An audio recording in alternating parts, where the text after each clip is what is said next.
What's up mga kabirit? Alam nyo rin ba na dito sa probinsya ay maaaring malibre ang inyong panggatong?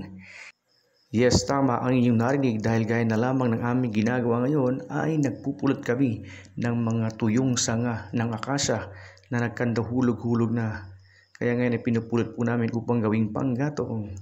Tara, magpulot po tayo. At eto na nga, malapit na po namin mapuno ni Judge ang sako na pinaglalagyan po namin ng mga tuyong sanga ng akasya.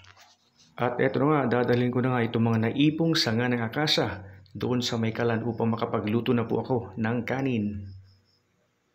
At ito na nga, isa-isa na po na ilalagay ang mga tuyong sanga ng akasya dito sa may kalan. At dahil nga medyo umuulan-ulan tuwing hapon ay kaya medyo basa pa itong akasya, hindi katulad nung summer na kung saan madaling magpaningas ng kahoy. At dahil sa napaapoy na po natin ang mga kahoy ay pwede nang isalang ang ating bigas.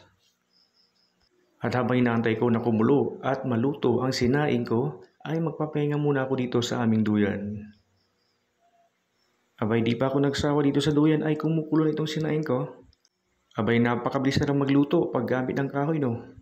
At talagang sobrang laking tipid din ang paggamit ng kahoy.